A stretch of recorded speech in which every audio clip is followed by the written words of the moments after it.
오늘 말씀은 믿음이라는 제목으로 말씀을 전하겠습니다. 언젠가 예수님께서 제자들에게 기도하시다가 불현듯 이렇게 제자들에게 물었습니다. 얘들아, 다른 사람들이 나를 뭐라고 하느냐? 제자들이 이렇게 대답을 했습니다. 다른 사람들이 예수님은 엘리야의 한 사람 같고 또는 선견자 중에 한 사람 같고 세례 요한과 같다고 말씀을 하더이다 라고 이야기를 했습니다. 그렇다면 너희는 나를 누구라 그러느냐? 그때에 베드로가 손을 번쩍 들고 이렇게 얘기를 합니다. 주는 그리스도시요 살아계신 하나님의 아들이신다 라고 대답을 했습니다. 여러분, 누구의 고백이 맞습니까? 사람들이 얘기하는 엘리야의 한 사람이요, 세례 요한과 같은 사람이요, 옛 선지자 중에 한 사람과 같은 사람이 예수님입니까? 아니면은 베드로가 고백했던 것처럼 주는 그리스도시요 살아계신 하나님의 아들이라는 고백이 맞습니다. 예수님께서는 베드로의 고백을 참되다고 말씀하셨습니다. 예수를 만나는 사람들은 모두가 베드로와 같은 고백이 있어야 할 줄로 믿습니다. 사람은 자기가 보고 싶은 것만을 보려고 합니다. 자기가 듣고 싶은 것만을 들려고 그러고 자기가 얻고 싶은 것만을 얻으려고 합니다. 예수를 믿어도 그와 같은 부분들이 있습니다. 예수를 믿어도 자기가 보고 싶은 예수님만 보고 자기가 듣고 싶은 예수님의 말씀만 듣고 또한 예수님께서 주시는 것만 자기가 원하는 것만을 받기만을 원할 때가 있습니다. 그래서 때로는 우리는 이렇게 고백합니다. 예수님은 나를 치유하시는 분이시다. 예수님은 나를 만지시는 분이시다. 나를 위로하시는 분이시다. 다 맞는 말입니다. 그러면서 우리가 믿음의 중심에 서야 할 것은 단 하나의 대답입니다. 늘 우리의 믿음은 반드시 베드로가 고백했던 것처럼 주는 그리스도시요 살아계신 하나님의 아들이시며 나를 구원하시기 위해서 이 땅에 오셨다는 것을 믿어야 하는 것입니다. 이것이 믿음의 출발점이요, 이것이 믿음의 가장 근본입니다. 그래서 여러분, 이 믿음 위에 굳게 서야 하는 것입니다. 오늘 본문 속에 나왔던 이 가나안 여인, 다른 성경에 보면 스루보니게 족속의 사람입니다. 유대인은 아닙니다. 이방인이라고 보통 표현을 합니다. 이방인들은 유대인들이 가장 취급을 하지 않죠. 왜냐하면 유대인들은 철저히 자기들 중심입니다. 배타적이고 자기 중심적. 어느 날 예수님 앞에 이 가나안 여인 수르보니게 이 족속의 이 여인이 찾아와서 예수님께 자기 딸을 고쳐달라고 합니다. 자기 딸이 가만히 보니까 귀신이 들렸습니다. 하루에도 몇 번씩 쓰러지고 눈이 돌아가고 침을 흘리고 이렇게 그 나이 또래에 맞게끔 딸이 이쁘게 성장해야 하는데 그렇지 못하고 늘 괴성치르고 자해하고 늘 고통 속에 사는 이 자기 딸을 보니까 이 어머니가 너무너무 마음이 상하는 겁니다. 그러면서 예수님의 소식을 듣습니다. 예수님이 많은 자들을 치유하신다. 그러면서 이 마음속에 그의 마음속에 믿음이 가기 시작합니다. 예수님은 누구이신가? 누구이기에 그분이 만지는 사람들마다 치유받고 예수님께서 죽은 자도 살려내시고 안전병도 일으키시고 소경도 눈뜨게 하시고 그래서 이 예수님께서 기적을 일으키시는 그런 모든 사건들을 다 소문을 듣습니다. 그러면서 그 마음속에 하나의 마음이 듭니다. 예수는 그리스도이시다. 예수님은 메시아이시라는 이 중심된 마음을 믿음을 가기 시작합니다. 그래서 예수님은 누구이시기에 이와 같은 기적을 일으킵니다. 오늘 말씀 속에 보면 이 여인이 예수님께 나와서 이렇게 외칩니다. 그리고 22절을 함께 읽겠습니다. 시작.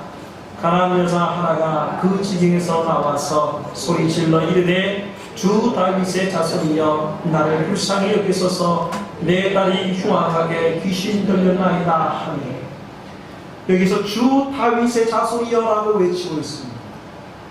여러분, 일반적으로 예수님을 메시아로 칭호할 때에 백성들에게 알려진 또 다른 하나의 이름이 바로 주 다윗의 자손입니다. 다윗의 자손으로 오셔서 메시아로 오실 분이 바로 이 다윗의 자손으로 옵니다. 다윗의 자손으로 오시면서도 하나님의 아들로서 그리스도로서 오셔서 이 땅에 메시아로 오셨다는 사실입니다.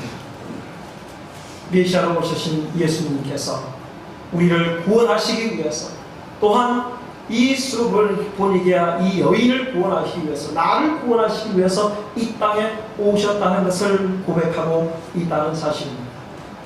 여러분, 예수님께서는 이 메시아라는 이 믿음을 갖기를 원하십니다. 그래서 예수님께서 유대를 다니면서, 그리고 갈릴리 지방을 다니면서 그 땅을 밟으면서 전도 여행을 하실 때에 늘 하나님의 말씀을 가르치셨습니다. 그러면서 내가 전하는 이 복음을 듣는 사람들마다 내가 누구인지를 알아주기를 원했습니다. 근데 많은 사람들이, 특히 하나님의 선민의 백성이라고 하는 이스라엘 민족들이, 내 고향 사람들이 예수를 그리스도라고 고백하지 않는 겁니다. 병을 치유하는 것은 할 수 있다고 생각합니다. 그래서 그들의 고백 속에서는 늘 엘리야의 한 사람으로 본 겁니다. 예수는 메시아여야 합니다.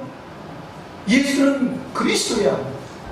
예수는 나를 구원하시는 그러한 주님으로 내게 다가오셔야만 합니다.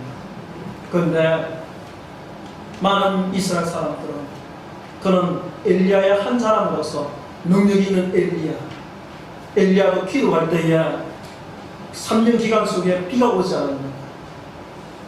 사르밧 과부가 어려움에 처했을 때에 기도했더니 그 쌀독에 쌀이 떨어지지 않고 계속적으로 그런 기적이 일어나지 않습니다. 죽은 자도 엘리야가 기도하니까 죽은 자가 살아나지 않습니다. 그래서 엘리야의 한 사람으로만 이야기를 하는 겁니다. 예수님은 그걸 원치 않았습니다. 예수님은 진실로 본인이 내가 이 땅에 하나님의 아들로서 이 땅에 오셔서 모든 사람들을 구원하시기 위해 이 땅에 오셨다는 것을 알아주기를 원하셨습니다. 그래서 베드로가 고백했던 것처럼 주는 그리스도시요 살아계신 하나님의 아들로서 인정받기를 원했다는 사실입니다. 그런데 이스라엘 민족들은 이것만을 쏙 빼놓습니다. 그분은 메시아의 부분만은 쏙 빼놓습니다. 그래서 엘리야의 한 사람입니다. 그는 세례 요한과 같은 사람입니다. 이 시대의 죄를 회개케 하는 사람일 뿐입니다.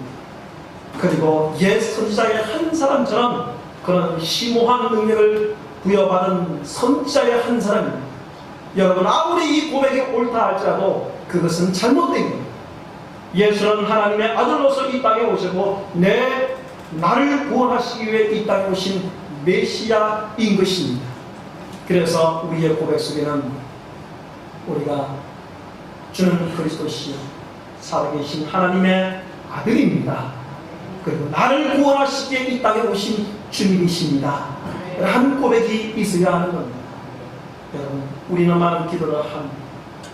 기도할 때 하나님 이것도 주시고 저것도 주시고 사업도 번창하게 하시고 자녀들도 붙잡아 주시고, 우리가 기도할 때 이것을 고백합니다.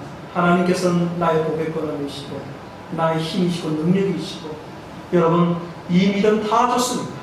그러나 이것만이 믿음이 전부라고 생각한다면 그것은 우리가 알맹이를 빼놓은 겁니다. 그것은 예수 그리스도에게서부터 나오는 능력의 일부분이지, 우리가 진정으로 믿음으로 고백해야 할 것은 예수는 나의 구주로서 이 땅에 오신 하나님의 아들이신 것을 우리는 고백해야 할 줄로 믿습니다. 수르보니게야 이 여인이 이렇게 고백하는 겁니다. 주 다윗의 자손이여, 당신은 나의 그리스도이십니다. 당신은 나의 메시아이십니다. 당신은 엘리야도 아니고, 당신은 세례 요한도 아니고, 당신은 옛 선지자의 한 사람도 아니고, 당신은 내 자녀의 병만 고치는 분만 아니라 그분은 주님은 나의 메시아이시라는 것을 고백했던 겁니다.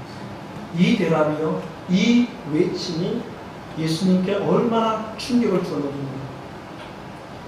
내 민족, 내 가족들, 내 고향 사람들로부터 간절히 듣기를 원했던 대답이 바로 이 메시아라는 이 칭호입니다.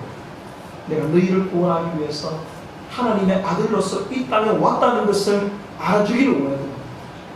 그런데 이스라엘 땅에서는 그 누구도 이러한 대답을, 외침을, 고백을 한 사람이 없었기 때문에 그렇습니다. 예수님께서는 이방의 여인이 와서 당신은 메시아이고 나를 구원하시는 그리스도이십니다 라고 고백하는 이 대답이 너무나도 신기했고, 너무나도 기쁘고, 너무나도 듣고 싶은 대답이었던 것입니다. 그러면서 예수님께서는 이 여인의 믿음을 이스라엘 민족들에게 비교시키면서 얼마나 그 믿음이 대단한지를 나타내기를 원하셨습니다. 그래서 여기서부터 테스트가 들어갑니다. 예수님께서는 이 여인이 외치고 계속 따라오면서 외칩니다. 그런데 예수님은 못 들은 척 하셨습니다. 여러분, 예수님이 언제 모른 척 하신 적 있었습니까? 여러분, 이 가나안 여인이 외에 다른 누구에게 예수님 찾아온 사람들에게 외면한 적이 있었습니까? 한 번도 없습니다. 예수님은 모두 다 받아주셨고, 모두 다 불쌍히 여기셨고, 찾아가셨고, 일으켜 주셨어요. 근데 이 여인의 만큼은 예수님께서 모른 척 하는 겁니다. 부르면서 뒤에 따라오는데도 하고 앞만 보고 가십니다. 하도 이 상황이 가득해서 제자들이 예수님, 저 여인이 당신을 그렇게 찾습니다 라고 이야기를 합니다. 그때 예수님께서 이렇게 얘기를 하는 겁니다. 24절을 함께 읽겠습니다. 예수께서 대답하여 이르시되 나는 이스라엘 집에 잃어버린 양 외에는 다른 데로 보내심을 받지 아니하였노라. 여러분, 이 대답이요, 이 예수님의 말씀이 정말로 예수님의 속내일까요? 예수님은 이 가나안 여인의 믿음을 테스트하고 있습니다. 얼마나 믿음이, 그 근본 믿음이 그냥 흐트러한 믿음이 아니라, 내 딸을 고치기 위한 립서비스가 아니라 정말로 중심에서 고백하고 있다는 것을 나타내기 위해서 예수님은 이렇게 말씀합니다. 예수님은 적어도 그 외침 속에서 주 다윗의 자손이여 라고 이야기할 때는 그 중심을 이미 간파하셨다는 사실입니다. 얼마나 나를 믿고 의지하고 내가 하나님의 아들로 소신 예수 그리스도인가를 그가 믿고 있다는 것을 알고 계셨던 것입니다. 그러면서 나는 이스라엘 집에 잃어버린 양 외에는 다른 데로 보내심을 받지 아니하였노라. 거절이죠. 이스라엘 민족들은 내가 고쳐도 너 가나안 여인은 내가 안 고친다. 이방인들은 나을 바 아니다. 여러분, 이게 얼마나 예수님의 모습 속에서 실망스러운 모습입니다. 인정이 있으면은 외면하지 말아야죠. 예수님은 이렇게 각박하신 분입니까? 우리가 알고 있는 예수님은 이런 분이 아니었습니다. 근데 왜 예수님께서 이 가나안 여인에게 대해서만큼은 이렇게 거절하시는 겁니까? 이렇게 냉담하게 이야기하시고 차갑게 얘기하시는 겁니까? 아주 정떨어지게 얘기하시는 겁니까? 예수님의 속내는 그 마음속에 진짜 간절한 바람은 저는 여러분들이 이 말씀을 묵상하면 알 수 있습니다. 저는 이 말씀을 묵상할수록 그 예수님의 강한 외침이 듭니다. 여인아, 나를 더욱더 붙들어, 나를 더욱더 찾고 내가 거절하더라도 정말로 너 여인, 나를 더욱더 찾아와서 나를 온전히 사모하고 붙들어 주기를 더 원하시는 이런 속내를 숨기면서 이 여인에게 이런 말을 내뱉은 것이었지만 그 속내는 이 여인이 더욱더 하나님을 간절한 마음으로 찾아와 주기를 원하셨다는 것이죠. 그 믿음의 진위가 근본적으로 정말로 그가 얼마나 하나님을 사모한지를 나타내고자 했다는 사실입니다. 그래서 여자가 놀랍게 반응합니다. 그 예수님의 속내를 들었던 것 같습니다. 25절입니다.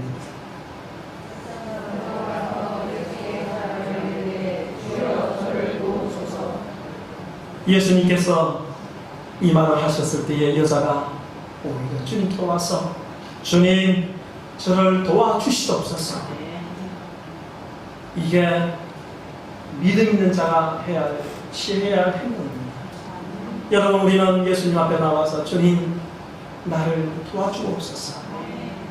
이 간절한 마음이 있어야 할 줄로 믿습니다. 예수님은 또 한 번의 거절을 하십니다. 26절입니다. 대답하여 이르시되 잠시의 떡을 취하여 개들에게 던짐이 마땅하지 아니합니다. 예수님의 차가운 대답, 이러한 대답이 정말로 이 여인의 마음을 어찌 보면 상처 줄 만한 대답입니다. 자기의 떡을 취해서 개들에게 던짐이 마땅하지 아니하니라. 개들에게 비유한 거죠. 이방인들. 자기를 개로 비유한 겁니다.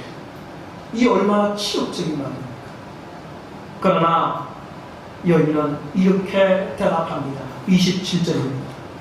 여자가 이르되 주여 올소이다마는 개들도 제 주인의 상에서 떨어지는 무쓰레기를 먹나이다. 이렇게 포기하지 않고 주님께 더욱더 한 발짝을 다가오고 밀어내면 밀어낼수록 주님 더 사모하고 주님 더 의지하고 주님 안에 나의 더 희망이고 주님 안에 나의 모든 것인 것을 고백하는 이 여인의 믿음이 하나님께는 정말 주님께는 얼마나 귀한 믿음인지 몰랐던 겁니다. 여러분, 이 믿음으로 여러분 서주시기를 주의 이름으로 축원합니다. 예수를 더 사모해야 합니다. 여러분, 우리가 믿음 생활하면서 우리가 듣고 싶은 것, 보고 싶은 것, 우리가 얻고 싶은 것만을 얻는다면 만약에 예수님께서 내가 할 바는 침묵하시고 기도의 응답이 없으시고 모든 상황 속에 하나님께서 저 멀리 계신 것 같이 여겨진다면 우리는 이분은 내 주님이 아니신 모양이다. 내가 신앙을 잘못 선택했는 모양이다. 내가 주님을 잘못 따랐지. 이런 것으로 판단해버리고 이런 것으로 치부해버리고 내가 얻고 싶은 거 못 얻고 내가 듣고 싶은 거 못 듣고 내가 얻는 것을 못 얻는다고 해서 내 주님이 그리스도인 것이 아닌 것입니다. 주님께서는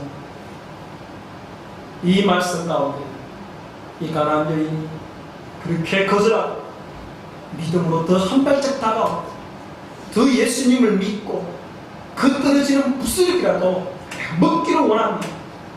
주는 그리스도이기 때문에 내가 놓지 않고 않을 겁니다. 여러분, 신앙에요 신앙할 때가 있어요. 교회 안에서 상처받을 때가 있어요.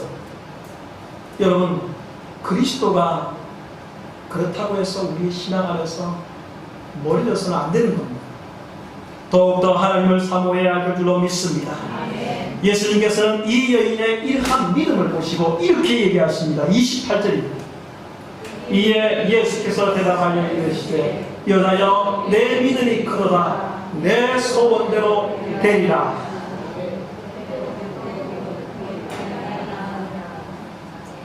여자여 내 믿음이 크다. 이 대답이요 예수님께서 이 여인을 테스트하는 겁니다. 내 민족들은, 내 고향 사람들은 내가 그렇게 복음을 전해서 그들에게 기적을 일으키고 그들을 내가 내 품으로 품으려고 했던 내 백성들은 한 번도 주 다윗의 자손이여 당신은 메시아입니다 라고 고백하지 않더니 그렇게 사람들이 내 백성들이 미워하고 그들은 하나님을 섬기지도 않다고 해서 싫어했던 이 사람들이 그 이슬 속에서 당신은 하나님의 아들입니다 라고 고백하는 이 믿음이 얼마나 고마운지,